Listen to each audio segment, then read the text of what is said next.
तो हेलो दोस्तों, आज जल्दी उठकर मैं जॉनी को अपनी उसकी डाइट दे देता हूँ। और इसकी वजह है कि मैं धान रोपने जाता हूँ तो इसे दे नहीं पाता हूँ। मैं दिन भर भूखा ही रह जाता है।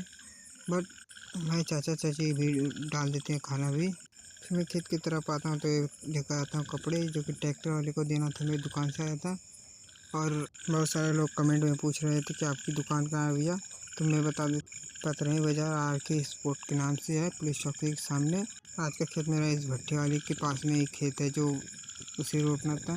तभी मैं देखता हूँ हमारे गांव के बगल में ही बनवासी लोग थे, उनके डॉग आए थे। तभी कुछ टाइम में धूप भी बहुत ज़्यादा हो चुकी थी और हम लोगों का आधा खेत रोपा भी जा चुका था शाम तक। फिर हम लोग को घर जा ही रहे थे, तभी जॉनी हमारे पास आकर खड़ा हो गया और इसके सर पर सहलाने से बहुत अच्छा फील करता है। तो इसके सर पर मैं कुछ टाइम सहलाता भी हूँ। ऐसे सहला कर मैं चल देता हूँ घर।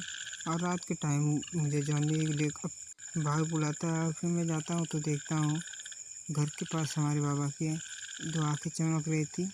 दिख तो कुछ नहीं रहा था क्योंकि अंधेरा बहुत ज़्यादा था और लाइट भी कटी हुई थी। एक को बस दो ही आँखें दिख रही थी। मुझे समझ नहीं आया तो मैं सोचा कि कैट होगी, किसी का पालतू कैट है, इसी एक डॉग से नहीं डर रही है। फिर तभी कुछ ही टाइम में सीटी मारा और ये देखो काला काला कलर का एक डॉग आया जो कि फीमेल पिल्ली थी और जॉनी इस पर एग्रेशन कर रहा था, लेकिन मेरे पास नहीं आने दे रहा था उसको। मैं चल देता हूँ सोने। फिर सुबह उठता हूँ जब तो देखता हूँ मौसम एकदम मस्त था और हमारे यहाँ देखो आल टू आल सारे लोगों का धान रोपा जा चुका है। बस 2-3 ही खेत रह गए थे सबके, जिसमें एक खेत मेरा वहाँ पर है आम के पास। इस आम के पास ही थोड़ा सा रह गया, बस वही रोपना है। और आप लोग बताएं कमेंट में कि आप लोगों का धान रोपा गया कि नहीं। और लाइक सब्सक्राइब करना ना भूलें।